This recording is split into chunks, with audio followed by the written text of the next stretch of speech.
التي ليس لصفته ختم محمود ولا نعم موجود ولا رب محمود ولا أجل ممدود فترى الخلائق بقدرته والبشر رياحا برحمته.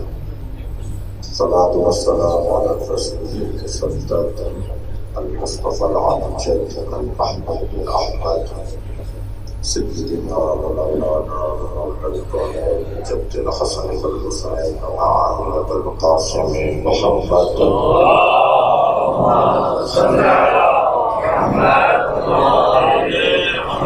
وعلى التابعين الطاهرين المعصومين الذين قال الله إنما يريد الله ليذهب عنكم الرجس أهل البيت ويطهركم تطهيرا.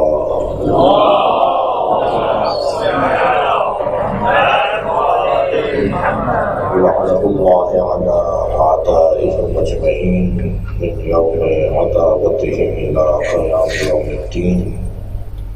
أما بعد، قال الحكيم في القرآن الكريم: بسم الله الرحمن الرحيم. ووهبنا لهم من رحمتنا وجعلنا لهم لسان صدق عليا. صلوات. اللهم صل على محمد.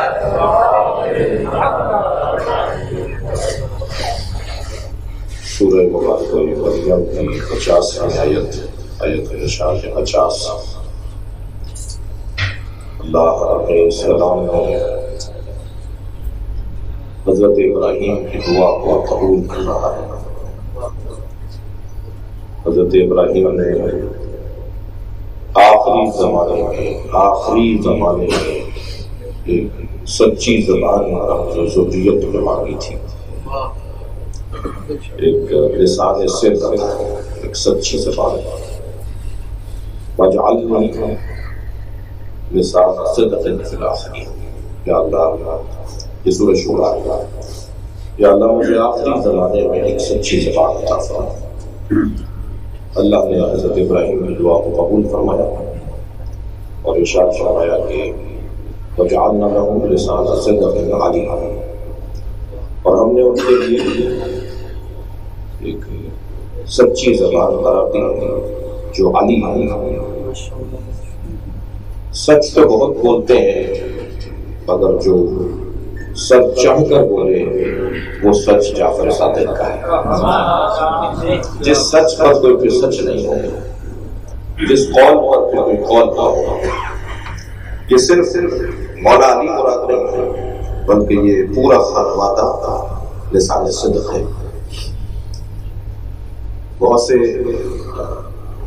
لوگوں کا مقام ہوتا ہے مگر وہ مقام ثابت نہیں ہو پاتا. ہر مسجد کو ایک جیسی تعظیم نصیب نہیں ہوتی، ہر کتاب کو ایک جیسی عزت نہیں ملتی، ہر امام بارگاہ کو ایک جیسا وقار نہیں ملتا، ہر شخص کو ایک جیسا احترام نہیں ملتا. ماشاءاللہ ماشاءاللہ. کیا خلوص اور کیا سچائی تھی شیخ عباس قمی کے جذبات میں کہ ان کی لکھی ہوئی مجموعہ اذکار و اوراد کتاب قرآن کے کہیں قریب نہیں رکھی ہوئی. کس سچائی کے ساتھ لکھی ہوگی وہ کتاب، کس خلوص کے ساتھ وہ کتاب لکھی ہوگی کہ شاید یہ آج کوئی مسجد ہو، کوئی امام بارگاہ ہو، کوئی گھر ہو کہ جہاں مفاتیح الجنان نہ تو ہر ایک کو عزت نہیں ملتی، ہر ایک کو مقام نہیں ملتا. یہ اس کے پیچھے ارادہ پروردگار ہوتا ہے. سچ بہت سے بولتے ہیں مگر ان کا سچ دب جاتا ہے. بڑی قربانیاں دی گئی تاریخ میں. اصحاب اخدود کا اگر نام قرآن میں نہ آیا ہوتا تو ہم تو جانتے بھی نہیں کہ یہ لوگ کون تھے. قربانی کم قربانی تو نہیں تھی ان کی، لیکن بڑے بڑے لوگ گزر گئے. وہ کون سے لوگ ہیں جو گزرے نہیں ہیں بلکہ موجود ہیں، وہ مرے نہیں ہیں بلکہ حاضر ہیں. ان کا وجود، ان کا تصور، ان کی یاد، ان کا ذکر، ان کا پیغام آج بھی ہمارے ذہنوں پر حاکم ہے. یہ جو والا کا فرمان بڑا مشہور آپ نے سنا، آپ نے پڑھا، سلونی سلونی قبل ان تفتدونی۔ میں ایک بزرگ عالم کی خدمت میں، اپنے استاد کی خدمت میں تھا، اس وقت درس سے خارج ہیں، ان کا اصفہان میں ہدایت اللہ محمد باقر فخار، خرافہ میں سے بھی ہیں اور فقہا میں سے بھی ہیں۔ تو بہت حسین انہوں نے ایک بات کی کہ یہ تفتدونی کا یہی ترجمہ کیوں کیا جاتا ہے کہ میں تمہارے درمیان سے فاقد ہو جاؤں۔ ترجمہ یہ بھی تو ٹھیک ہے کہ پوچھو اس سے پہلے کہ تم مر جاؤ۔ علی سے نہیں پوچھو گے تو مر جاؤ گے۔ سلوات پڑھیں ذرا محمد والے۔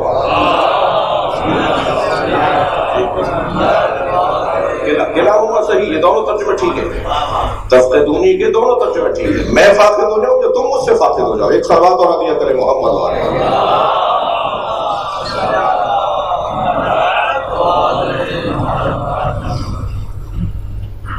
یہ موجود ہے، یہ ہمارے درمیان سے گئی نہیں ہے، یہ مرے نہیں ہیں، بلکہ میں کہہ دوں کہ بہت سارے زندہ لوگ جو گھومتے پھرتے ہمیں نظر آتے ہیں، شاید وہ زندہ ہی نہ ہو، اور بہت ساری ہستیاں ہیں جنہیں قبروں کے حوالے کر دیا گیا ہے، ان سے زیادہ زندہ کوئی نہیں ہے۔ آج ان کے مزارات ہمیں ہدایت دے رہے ہیں، آج ان کی قبریں ہمیں زندگیاں عطا کر رہی ہیں۔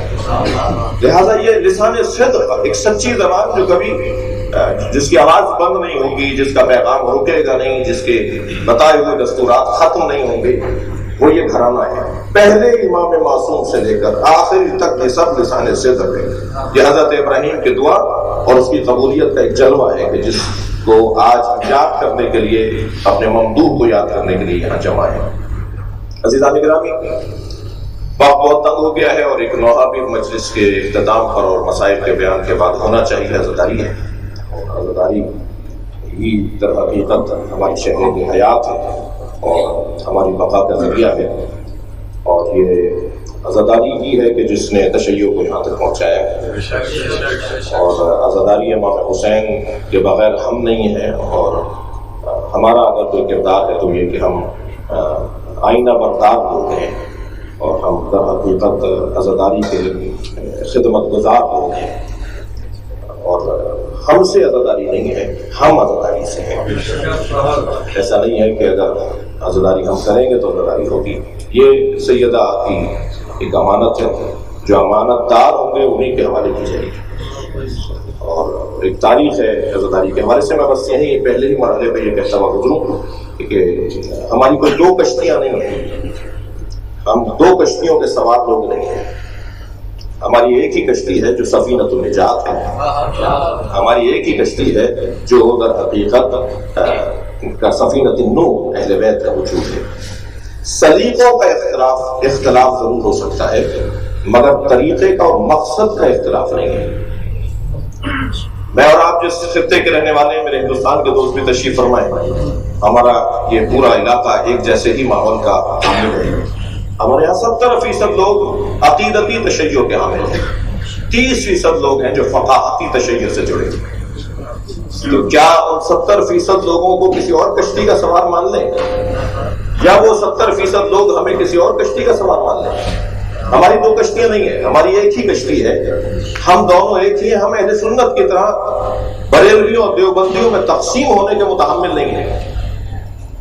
یہ جو ماحول پاکستان میں خاص طور پر بنا ہوا ہے، اس میں علماء کرام کا بڑا رول ہے، بڑا کردار ہے، جو اس کو ٹھیک کر سکتے ہیں، جو اس کو صحیح کر سکتے ہیں، اور صحیح کرنے میں جو ایک خاص کام کرنے کی ضرورت ہے، جو کام بھی بہت بڑا نہیں ہے، بہت زیادہ نہیں ہے، اور وہ کام یہ ہے کہ عزاداری میں اپنے حصے کو بڑھا دیں۔ الحمدللہ جتنا کرتے ہیں بہت اچھا کرتے ہیں، بہت کرتے ہیں، مگر جتنا کرتے ہیں اس سے ایک قدم اور آگے آ جائیں، امام کی عزاداری میں اپنے حصے کو بڑھا دیں۔ جی میں زیادہ بات کرنے سے بھی گریز کروں گا کیونکہ وقت کی تنگی ہے۔ کراچی میں 500 شیعہ مسجدیں ہیں، کسی ایک مسجد میں کوئی نماز پڑھنے میں اور کسی ذکر کے پڑھنے پہ کوئی جھنجھٹ و جھگڑا نہیں ہے۔ کیوں نہیں ہے؟ اس کی ایک بڑی وجہ یہ ہے کہ وہاں کی محافل میں، وہاں کی مجالس میں، وہاں کے جلوسوں میں علماء نظر آتے ہیں، موجود ہوتے ہیں۔ تھوڑا سا اپنا حصہ بڑھا دیجئے، تھوڑی سے اپنا وجود بڑھا دیجئے، تھوڑے سے اپنا وقت بڑھا دیجئے۔ نوحہ خوانی بہترین، ابھی میرا بھائی سلام پڑھ رہا تھا، بہترین گلے ہیں علماء کرام کے، ذرا نوحہ خوانی بھی شروع کیجئے، امامے کے ساتھ حلقے میں لگ کے ماتم بھی کیجئے، مسئلے حل ہو جائیں گے۔ صلوات پڑھ لیں محمد وآلہ۔ چھوٹی سی سی آرزو ہے ان بیچارے عزاداروں کی، چھوٹی سی آرزو ہے ان بیچارے عزاداروں کی. علماء کرام اپنا عزاداری میں حصہ تھوڑا سا بڑھا دیں، معاملات کو بہت بہتر ہو جائیں گے. یہ بہت بڑی آرزو نہیں ہے، یہ آپ کرتے بھی ہیں، آپ اس کے حامل بھی ہیں اور آپ اس کے عقیدے کے رکھنے والے بھی ہیں. ہم عزیزان گرامی متحمل نہیں ہیں گروپوں میں تقسیم ہونے کے. اگر بعض میرے قبیلے کے لوگ اس طرح کی بات کر رہے ہوں کہ تقسیم ہو جانا چاہیے، تقسیم تو ہو چکے ہیں، نہیں کوئی تقسیم نہیں ہوئی. یہ دشمن کی سازش ہے. دشمن ہمیں تقسیم کرنا چاہتا ہے. ہم تقسیم ہونے کے متحمل نہیں ہیں، ہم تقسیم ہے بھی نہیں، ہم تقسیم ہے بھی نہیں. ہم سب اہل بیت کے دروازے پر بیٹھنے والے لوگ ہیں. سلیقوں کا فرق ہے، انداز کا فرق ہے اور طریقہ کار کا فرق ہے، مقصد ہم سب کا ایک ہی ہے. اور کسی طرح میں اپنے قلب مبارک کو ذرا سا وسیع کر لوں تو مسئلے خود بخود حل ہوتے چلے جائیں گے. ایک اور سوال حالات کی بہتری کے لیے لیا گیا.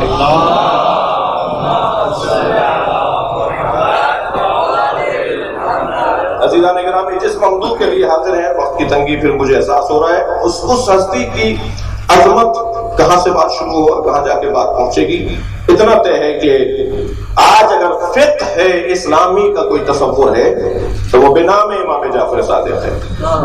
اس لیے کہ مسلمانوں کی جتنی بھی فقہیں ہیں، جتنے بھی فقیہ ہیں، وہ بالواسطہ یا بلا واسطہ میرے مولا صادق کے شاگرد ہیں. حضرت امام مالک اور حضرت امام ابو حنیفہ، یہ دونوں تو بلا واسطہ امام کے شاگرد ہیں، یعنی ڈائریکٹ امام سے انہوں نے حصول علم کیا ہے. باقی دو اور جو امام ہیں، امام شافعی اور امام حنبل، وہ دو واسطوں کے ساتھ امام جعفر صادق کے شاگرد ہیں. اور بلکہ امام اعظم ابو حنیفہ اور ان تمام ہستیوں کے بارے میں جب ہم غور کرتے ہیں تو ان میں سے ہر ایک کے بیانات موجود ہیں کہ ہم نے جعفر صادق سے کیا سیکھا ہے. 70 سال کی عمر تھی حضرت امام اعظم ابو حنیفہ کی. کسی نے پوچھ لیا کہ حضور آپ کی عمر کتنی ہے؟ کہنے لگے 2 سال کا ہوں. کہنے آپ کی عمر تو نظر آ رہی ہے کہ آپ 70 سال کے. کہنے لگے نہیں، لولا السنتان لہلک النعمان، اگر 2 سال جعفر صادق کی خدمت کے نہ ہوتے تو میں ہلاک ہو گیا. صلوات پڑھیں گے محمد و آل محمد.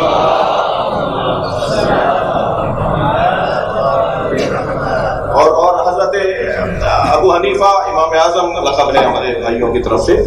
ان کے بارے میں تو ایک مولانا کتاب ہمیں حاصل ہوئی ہے، لکھنؤ کی لکھی ہوئی کتاب ہے، بزرگوں کی لکھی ہوئی کتاب ہے، 100 سال پرانی کتاب ہے. اور کتاب بھی بہت زیادہ ضخیم نہیں ہے، شاید 100 صفحوں سے کچھ زیادہ صفحے ہوں اس کے. اس میں انہوں نے کوئی 18 دلیلیں علمی اعتبار سے شواہد کے ساتھ قائم کی ہیں کہ امام اعظم ابو حنیفہ شیعہ تھے. 18 دلیلیں قائم کی ہیں. اگر یہ چیز ہم تبیین کرنے میں کامیاب ہو جائیں، یہ چیز اگر ہم بیان کرنے میں کامیاب ہو جائیں کہ حضرت ابو حنیفہ شیعہ تھے تو شاید بہت سارے مسئلے خود بخود حل ہو جائیں.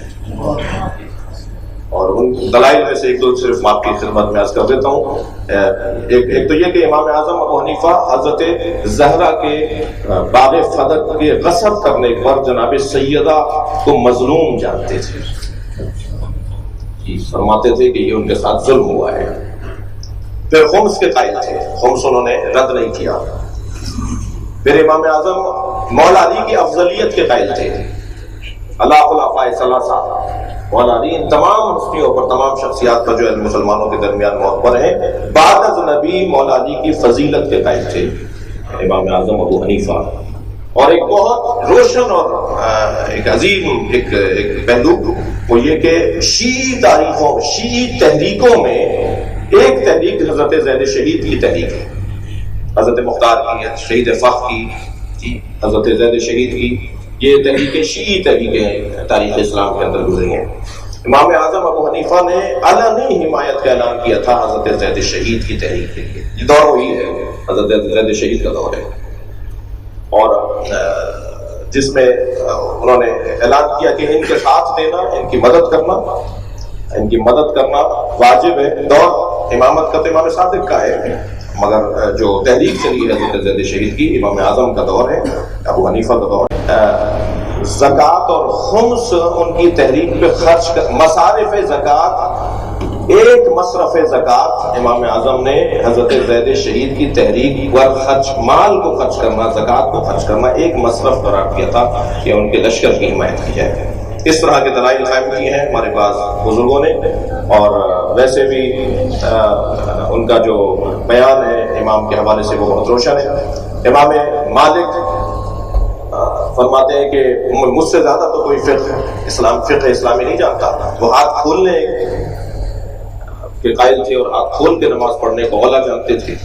اور فرماتے تھے کہ میں مدینے کا رہنے والا ہوں, مجھ سے زیادہ اہل بیت سے اور مجھ سے زیادہ نبی کے گھرانے سے کوئی آشنا نہیں ہے. یہ سارا گھرانہ ایسے نماز پڑھتا تھا. پھر امام شافعی کا تو وہ قول بڑا مشہور ہے کہ جو بہرحال بیان کروں گا تو شاید کہیں اور نہ چلا جائے, کہیں لاہور نہ چلا جائے. صلوات پڑھ لیں محمد وآل محمد. اور امام احمد ابن حنبل, یعنی یہ چاروں ہستیوں کو دیکھیں جو اہل بیت سے ان کا تعلق کتنا گہرا تھا.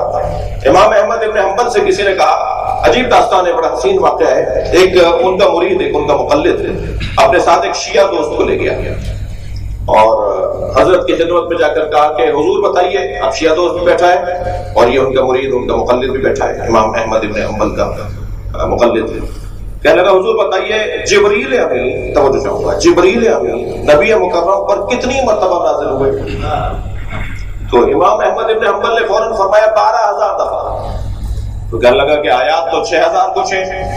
تو کہنے لگے تمہیں نہیں پتا کہ صرف آیتیں لے کر نہیں آتے تھے, جھولا جھلانے بھی آتے تھے, روٹیاں لینے بھی آتے تھے اور خدمات انجام دینے بھی آتے تھے. جبریل 12,000 دفعہ سرکار پہ نازل ہوئے. اب شیعہ دوست کو چٹکی بھرنے کے لیے کہنے لگا اچھا علی پر کتنی دفعہ ہے جبریل؟ اس کے دماغ میں یہ تھا کہ کہیں گے جی علی کا کیا مطلب جبریل کے ساتھ, علی کا کیا واسطہ جبریل کے ساتھ؟ تو فوراً انہوں نے کہا 24,000 دفعہ. کہنے لگے نبی پر 12,000 دفعہ, علی پہ 24,000 دفعہ. کہنے لگے تم نے حدیث نہیں پڑھی, انا مدینۃ العلم وعلی البابها, شہر علم و علی اس کا دروازہ ہے, دروازے پہ 2 دفعہ آنا ہوتا ہے. صلوات پڑھیں ذرا محمد و آل محمد.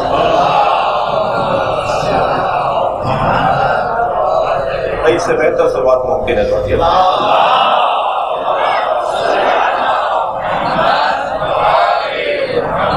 یہ چاروں جو علماء اور فقہائے اہل سنت ہیں, ان سب کا بڑا گہرا تعلق اور بڑا گہرا واسطہ تھا ہمارے معصوم امام سے.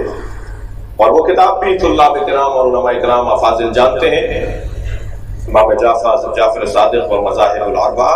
یہ کتاب بھی پڑھنے کی ہے, اس کے اندر بہت کچھ اس مضمون کی باتیں لکھی گئی ہیں جو میں اس وقت عرض کر رہا ہوں. اور یہ اور بات ہے کہ امام اعظم سے منسوب کچھ باتیں ہیں جو بعد میں ان سے منسوب کی گئی. کچھ چیزیں ایسی تھیں جو انہی کے زمانے میں انہوں نے ہی شروع کی, جس کی اصلاح امام صادق علیہ السلام فرماتے رہے. ان میں سے ایک قیاس اور استحسان پر عمل, اور جس کی مذمت حضرت نے فرمائی. اور انہیں بلا کر پوچھا کہ آپ اس طرح سے سوچتے ہیں, اگر ایسے سوچیں گے اور ایسے فتوے دیں گے اور ایسے نظریات کو قائم کریں گے تو پھر ان مسئلوں کا حل کیا ہے؟ حضرت ایک طویل فہرست سوالات کی ارشاد فرمائی. حضرت نے فرمایا بتاؤ بول زیادہ نجس ہے یا آب خشک زیادہ نجس ہے؟ کہا جی بول زیادہ نجاست کی کراہت رکھتا ہے. حضرت نے فرمایا کہ آب خشک کے خارج ہونے پہ تو غسل واجب ہے, بول کے خارج ہونے پہ غسل واجب نہیں ہے, تمہارا قیاس کیا کہتا ہے؟ حضرت نے فرمایا نماز زیادہ افضل ہے یا روزہ زیادہ افضل ہے؟ کہنے لگا جی نماز زیادہ افضل ہے. حضرت نے فرمایا جب نماز زیادہ افضل ہے تو ایام عادت میں جو خواتین نماز چھوڑتی ہیں اس کی قضا نہیں ہے مگر روزہ چھوڑنے کی قضا ہے. جو افضل ہے اس کو پڑھواتا نا اللہ. تو تمہارا قیاس کیا کہتا ہے ان احکامات کے اوپر؟ حضرت نے ایک طویل فہرست اس طرح سے ان کو جھنجھوڑنے کے لیے, انہیں ہوشیار کرنے کے لیے کہ تمہارا جو انداز ہے وہ انداز فتویٰ دینے کا قیاس کے مطابق یہ انداز صحیح نہیں ہے. اور اس طرح سے حضرت ان کی رہنمائی کرتے رہے. مگر عزیزان گرامی یہی میں گریز لینا چاہوں گا, اور وہ یہ کہ مذمت تو ہم اس قبیلے کے لوگوں کی کر رہے ہیں کہ قیاس سے کام وہ لوگ لیتے ہیں, مگر کم ہم بھی نہیں ہیں. بہت ساری چیزیں ہیں جو ہم ان پر ڈالتے ہیں مگر کارنامہ ہمارا بھی اس میں کم نہیں ہے. مثلاً صلح حدیبیہ پہ شک کرنے والے تو اس خیمے کے لوگ تھے, مگر صلح حسن پہ شک کرنے والے تو اس خیمے کے لوگ تھے. جب صلح حدیبیہ کی بات آئے تو ایک تبرہ کا نعرہ آئے, اور جب صلح امام حسن پہ شک کرنے والوں کی بات آئے تو ہم گردن جھکا کے خاموشی سے گزر جائیں, کیونکہ یہ ناانصافی ہے. قیاس کا مکتب تو ان کا ہے, مگر اس وقت قیاس تو سب سے زیادہ ہمارے انجام پا رہا ہے. جو چیز ہمیں اچھی لگ رہی ہے اسے دین کا حصہ. صلوات پڑھ لیں ذرا محمد والے.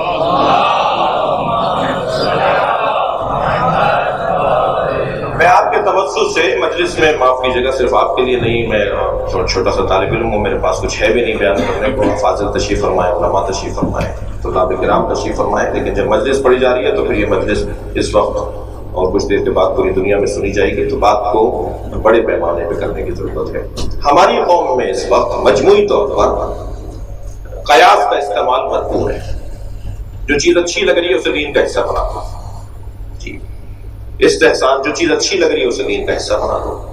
بھائی بہت ساری چیزیں ہمیں اچھی لگتی ہیں مگر ہم ہر چیز لے نہیں سکتے۔ جب آپ شاپنگ مال میں جاتے ہیں، جب آپ جنرل اسٹور پہ جاتے ہیں تو ہر چیز کا دل کرتا ہے یہ بھی لے لیں، وہ بھی لے لیں، وہ بھی لے لیں، یہ بھی لے لیں۔ کیا سب کچھ لے سکتے ہیں؟ ہم سب کچھ نہیں لے سکتے، ہر چیز ہم نہیں لے سکتے۔ مولا علی کی بات تو مولا علی کی بات ہے، اللہ کا ذکر بھی ہم اگر اپنی پسند سے کرنے لگیں گے تو نماز باطل ہو جائے گی۔ اللہ کا ذکر بھی اگر ہم اپنی پسند سے کرنے لگیں گے تو عنوان بدل جائے گا۔ لہذا ہم اپنی پسند پر نہیں چل سکتے، ہمیں اپنی پسند کو قربان کرنا ہے اللہ کی مشیت اور اہل بیت کی مرضی پر۔ جو اللہ چاہتا ہے، جو اہل بیت چاہتے ہیں، بہت کچھ ہوتا جا رہا ہے عزیزان گرامی، بہت ساری چیزیں شامل ہو رہی ہیں، مگر میں اور آپ کہیں تو بڑے مفسدے کو پیش نظر رکھتے ہوئے جی کہ فساد زیادہ ہو جائے گا اگر ہم نے یہاں کوئی قدم اٹھایا ہے۔ ہم تو اس وقت اقل شرمین کی کیفیت میں زندگی گزارنے والے لوگ ہیں۔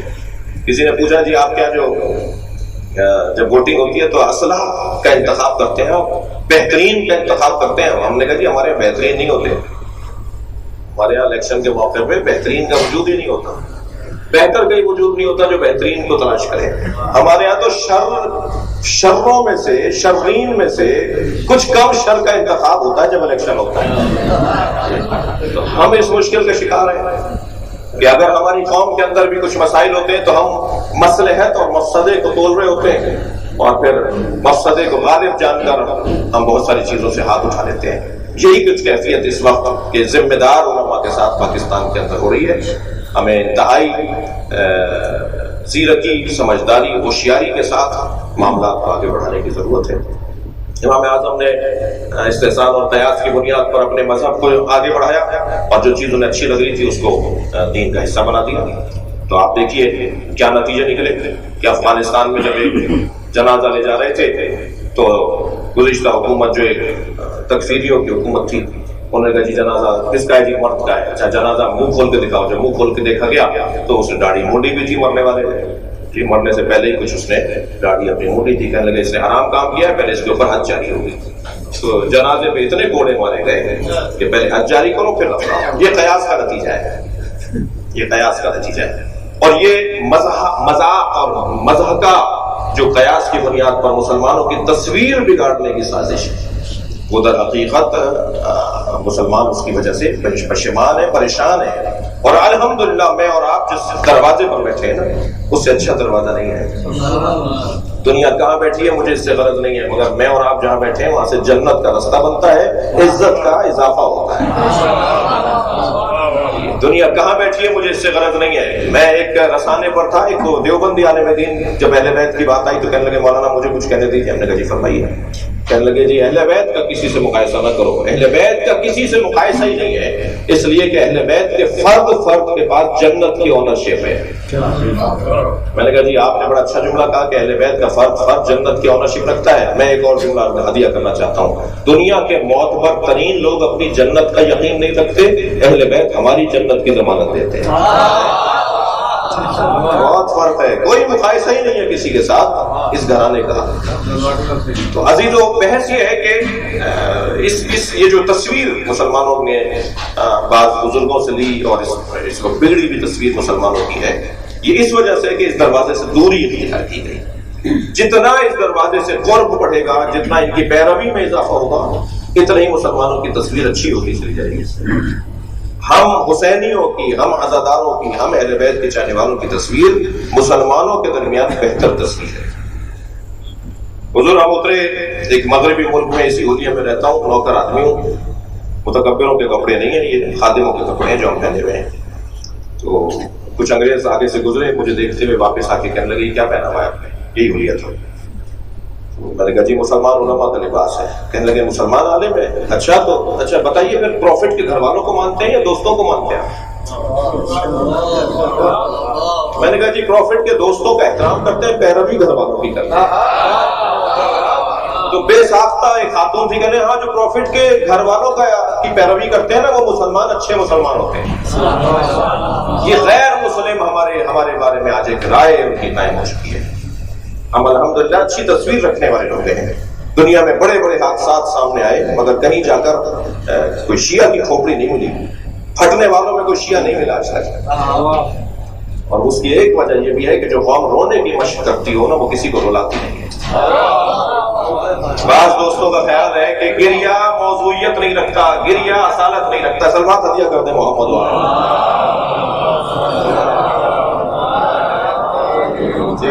یہ میں تو کہتا ہوں گریہ موضوعیت رکھتا ہے, گریہ اصالت رکھتا ہے. گریہ کا اہم ترین اصل یہ ہے کہ میرا دل نرم ہوتا ہے, میں انسان بن جاتا ہوں. جو کام نماز روزہ اور حج زکات کا ہے وہ کام ہمیں گریہ کے ذریعے سے پختہ ہوتا چلا جاتا ہے. اچھا انسان, امام خمینی بھی فرماتے ہیں نا, ڈاکٹر بننا آسان ہے جی, انجینئر بننا آسان ہے, عالم بننا آسان ہے, انسان بننا مشکل ہے. یہ گریہ امام حسین کا گریہ ہمیں بہتر انسان بنانے کی طرف راغب کرتا ہے. دل نرم کرتا ہے ہمارا تاکہ ہم کسی کو تکلیف دینے والوں میں سے قرار نہ پائیں, ہم لوگوں سے ہمدردی کرنے والوں میں سے قرار پائیں. عزیزان گرامی, اس گھرانے کے ساتھ ظلم بہت ہوا ہے. اس کا بیان ہمارے فرائض میں سے ایک عظیم اور بڑا فریضہ ہے. یہ مجالس, یہ عزاداری, یہ نوحہ خوانی, یہ مرثیہ خوانی, یہ ماتم ہمیں اس دروازے پر پکا رہنے کا پیغام, اس دروازے سے جڑے رہنے کا پیغام دیتی ہے. ہمیں یہاں بٹھائے رکھتی ہے یہ عزاداری. تاریخ تشیع بغیر عزاداری کے نہ شروع ہوتی ہے نہ مکمل ہوتی ہے اور نہ کمال پاتی ہے. عزاداری میں میرا حصہ کسی اور سے زیادہ ہونا چاہیے. نجف اشرف, قم المقدسہ, مشہد مقدس کے مفاضل اللہ مستحضر ہے کہ یہاں کے مراجع اور علماء کے گھروں میں اشرے ہوتے ہیں, مجالس ہوتی ہیں, خود بانی ہوتے ہیں, خود فراش ہوتے ہیں. عزاداری کے حوالے سے خود ان کا اپنا حصہ ہوتا ہے, دروازے پہ کھڑے ہوتے ہیں. جی ہمارے یہاں پاکستان اور ہندوستان میں نسبتاً یہاں کی نسبت کم ہے یہ عمل. جی میں بہت احتیاط سے بول رہا ہوں, نسبتاً کم ہے. اکا دکا دیکھنے میں آتا ہے. کہاں ہے بانیان عزاداری کے علماء کرام کے, کہاں ہے مجالس عزا کے فراش علماء کرام کے اندر؟ کم 20%, 25%. شیخ محسن نجفی جیسی شخصیات, حافظ ریاض صاحب جیسی شخصیات, بزرگ علماء کرام جو عزاداری کے خود بانی ہوتے ہیں, خود مجلسوں میں شریک ہوتے ہیں اور بانی بھی ہوتے ہیں. اکثریت تو میں آپ چھوٹے جو طالب علم, چھوٹے سے مراد ہے کہ جو مقتدی طالب علم ہیں, ان سے گزارش کر رہا ہوں کہ ابھی سے ارادہ کریں, جب آپ ہمارے وطن میں جائیں گے تو آپ پانی مجلس کے نام پائیں گے. کوئی روٹ پرمٹ کسی عالم کے نام بھی ہونا چاہیے, کسی امام بارگاہ کا متولی کوئی عالم بھی ہونا چاہیے. عزاداری میں اپنا حصہ ان سب سے زیادہ ہونا چاہیے جو عزاداری میں اس وقت زیادہ حصہ رکھتے ہیں. میرا جب حصہ ہی نہیں ہے تو مجھے اعتراض کرنے کا بھی حق نہیں ملتا. میرا کوئی حصہ ہی نہیں ہے, جب میں ہوں ہی 20-25% اپنے کردار کے اندر عزاداری کے حوالے سے, تو پھر اعتراض میرا نہیں بنتا کہ یہ ہو رہا ہے وہ ہو رہا ہے. تو ایک صلوات عطیہ کر دیں محمد.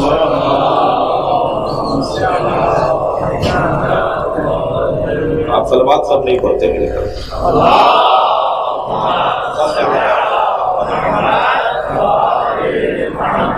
اس گھرانے کے ساتھ بہت ظلم ہوا. ان ہستیوں کو بہت تکلیفیں دی گئیں اور ان کے مصائب کا بیان ہی ہماری مذہب کی تقویت ہے. مولا صادق و ابو جعفر منصور تمانیقی نے زہر دے دیا. مولا کے 6 بیٹیاں ہیں, مولا کے 4 بیٹے ہیں. جس کی 10 اولادیں ہوں اس کے گھر میں عالم یہ ہے کہ زہر کے اثر سے مولا کبھی اٹھتے ہیں اور کبھی بیٹھتے ہیں.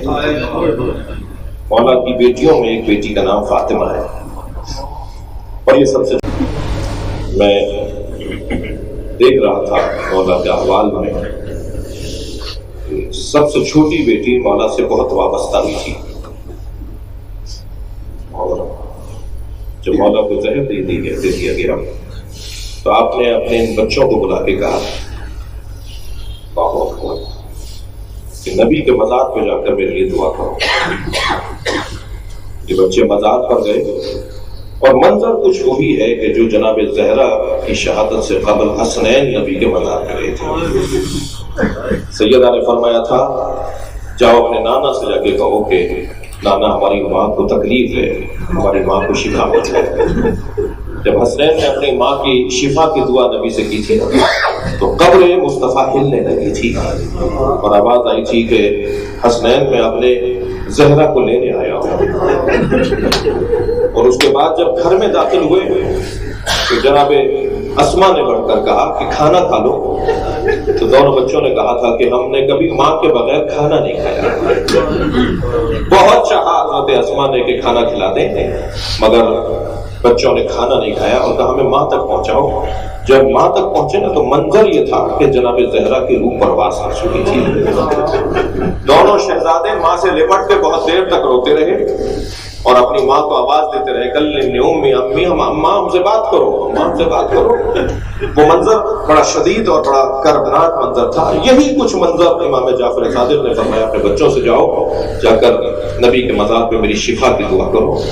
تو وہ جو سب سے چھوٹی بیٹی تھی نا، وہ اس نے کچھ محسوس کیا کہ روتی ہوئی دوڑی ہے اپنے گھر کی طرف، اور جب گھر میں پہنچی ہیں تو سنیں گے کیا کیفیت تھی امام کی۔ امام کی کیفیت ایسی تھی جیسے مچھلی کو پانی سے نکال دیا جائے۔ تو وہ جب تڑپ رہی ہوتی ہے تو دیکھنے والوں کے دل ہلکے ہو رہے ہوتے ہیں۔ اللہ اکبر۔ میں نے یہ منظر دیکھا کہ ایک وقت ایسا آیا امام کی شہادت سے کچھ قبل کہ جو منظر حضرت علی اصغر کی شہادت کا منظر تھا۔ آپ رو رہے ہیں، آپ کی آوازیں بلند ہیں، جنہیں رونا آ رہا ہو اپنی آوازوں کو آزاد رکھیں گے۔ اسے ایک جوان ایک جگہ کہنے لگا پاکستان میں کہ بعض گھروں میں، ہندوستان پاکستان میں بعض گھروں میں عشرہ اولیٰ میں محرم میں مچھلی نہیں تلی جاتی، کڑھائی نہیں چڑھتی، بعض گھروں میں بعض خاندانوں میں مچھلی نہیں بنائی جاتی۔ کیا مولانا شرعی مسئلہ ہے مچھلی نہیں کھا سکتے محرم میں؟ میں نے کہا دیکھیے جی شرعی مسئلہ تو میں نے مچھلی کھانے یا نہ کھانے کا نہیں پڑھا، مگر اتنا ضرور پڑھا ہے کہ جب کربلا جاؤ تو گوشت نہ کھانا۔ یہ روایات میں آیا ہے کہ جب اجرکم اللہ، جب کربلا حسین کی زیارت کو جاؤ تو ان 3 دنوں تک جو امام حسین کے مہمان رہو تو گوشت وہاں نہ کھانا، اس لیے کہ امام سجاد جب گوشت کے ٹکڑوں کو دیکھتے تھے، قصائی کہتا ہے کہ جب امام سجاد کو وہ آتا ہوا دیکھتا ہے نا تو گوشت پہ کپڑا ڈال دیتا ہے۔ ایک خریدنے والے نے پوچھا کہ تم گوشت کو چھپا کیوں رہے ہو؟ کہنے کہ وہ دیکھو علی بن الحسین آ رہے ہیں، وہ یہاں کھڑے ہو کر گوشت کے ٹکڑوں کو دیکھ کر روئیں گے۔ تو ایک چاہنے والے نے امام سجاد سے پوچھا تھا مولا آپ گوشت کو دیکھ کے روتے کیوں ہیں؟ فرمان لگے جب میں گوشت کے ٹکڑے دیکھتا ہوں مجھے کربلا میں پکڑے ہوئے ٹکڑے یاد آ جاتے ہیں۔ میں نے کہا میں نے کہیں نہیں پڑھا کہ مچھلی کا کھانا محرم میں کوئی حرام ہو، شریعت نے حرام قرار دیا ہو، لیکن مجھے اتنا ضرور پتا ہے کہ امام حسین نے علی اصغر کے تڑپنے کو مچھلی کے تڑپنے سے تعبیر کی۔ اما ترونا کیفا یتلذا، دیکھ نہیں رہے ہو مچھلی کی طرح منہ کھولتا ہے اور بند کرتا ہے۔ اجرکم اللہ، مچھلی جب پانی سے باہر آ جاتے ہیں تو دائیں اور بائیں اپنے آپ کو پٹخیں مارتی ہے، جب اتنا دم اس میں نہیں رہتا تو منہ اور دم کے بل وہ اوپر نیچے ہو رہی ہوتی ہے، جب اتنا بھی اس میں دم نہیں رہتا تو وہ منہ کھولتی ہے اور بند کرتی ہے۔ اس کیفیت کو یتلذا کہا جاتا ہے۔ امام حسین فرمانے دیکھ نہیں رہے ہو میرے بچے کو مچھلی کی طرح آخری کیفیت میں ہے، یہ کچھ ہی دیر میں اس دنیا سے چلا جائے گا۔ سنیں گے ہزاروں، جب جناب فاطمہ آئی ہے نا مولا صادق کی بیٹی جب آئی ہے تو امام صادق کو اس کیفیت میں دیکھا اور وہ پکار کے کہنے لگی میرے بابا مچھلی کی طرح تڑپ رہے ہیں۔ وہ سخت مرحلہ تھا جب بیٹیوں کے سامنے امام کی روح پرواز کرتی ہے، وہ سخت مرحلہ تھا جب بیٹیوں کے سامنے بیٹوں کے سامنے امام صادق کی روح پرواز کرتی ہے۔ سارے بچوں نے مولا کے جنازے کے گرد حلقہ بنا دیا، گریے کی آوازیں بلند ہونے لگی، غسل و کفن کی تیاری ہوئی۔ جب امام کو غسل و کفن دے کر امام موسیٰ کاظم علیہ السلام لے کے چلے نا تو ایک مرتبہ جنازہ جب اٹھنے لگا تو یہی فاطمہ بی بی امام کے قدموں سے لپٹ گئی اور فرمانے لگی بھیا مجھے ایک مرتبہ اور بابا کا چہرہ دکھا دو۔ تو امام کاظم نے جنازہ رکھ دیا اور امام صادق کے جنازے کا چہرہ کھولا مولا کا، اور بیٹی نے آخری دیدار کیا۔ میں رونے والوں سے بس ایک جملہ کہہ کے مجلس مکمل کر رہا ہوں، سلام ہو سکینہ بنت الحسین۔ جب آئی تھی اپنے بابا کے لاشے پر، اللہ اکبر، تو بیٹی سے بابا کا لاشا پہچانا نہیں جا رہا تھا۔ سلام ہو امام سجاد پر۔ میں کہوں گا امام کاظم سے، مولا آپ نے اپنے بابا کا لاشا اٹھایا، مدینے میں ہزاروں کی تعداد میں لاشے میں جنازے میں شریک تھے لوگ، مولا سلام ہو امام سجاد پر۔ جب پہنچے نا اپنے بابا کے لاشے پہ تو لاشا پہچانا نہیں جا رہا تھا۔ سلام ہو بہن زینب کبریٰ پر۔ جب آئی ہے بھائی کے لاشے پہ فرمایا انت اخی زینب، کیا تم ہی زینب کے بھائی حسین؟ امام کی پسلیاں کمر سے باہر نکل رہی تھی، برابر کی بہن بھائی کا لاشا پہچان نہ پائی۔ جناب سکینہ پکارتی رہ گئی، بھیا مجھے بابا کے لاشے پہ چھوڑ جاؤ۔ کہ سکینہ لاشے پر رہ کر کیا کرو گی؟ کہ میں نے سنا ہے جب ابو ذر کا انتقال ہوا تھا تو ان کی بیٹی رستے پہ جا کے کھڑی ہو گئی تھی اور آنے والے قافلوں سے کہتی تھی ایک صحابی پیغمبر کا لاشا پہ غور کرنا ہے، بھیا میں بھی ایک رستے پہ کھڑی ہو جاؤں اور آنے والوں سے کہوں گی نبی کا نوازا دیکھو، میرے بابا کا غسل کفن دے کے دفنا دو۔ عزادار شیخ آگے بڑھا، پھولی آگے بڑھا، مجھ سے بیان نہیں ہو پائے گا۔ ایک مرتبہ ایک ظالم نے سیدہ کے بالوں میں ہاتھ دیا، سکینہ بابا کے لاشے کو موڑ موڑ کے دیکھتی رہی، الوداع الوداع اللہ لعنت اللہ اللہ تعلیم۔ یا اللہ ان آوازوں پر رحمت نازل فرما، رونے والوں کی توفیقات میں اضافہ فرما، سب کی عاقبت کو خیر فرما، امام زمانہ کے ظہور میں تعجیل فرما، بانیان کے حاضرین کے رزق میں، عزت میں، تعلیم میں، تحصیل میں اضافے کے لیے، امام کے ظہور میں تعجیل کے لیے، علماء کرام خاص طور پہ قائد ملت کی صحت و سلامتی کے لیے آواز بلند تر صلوات۔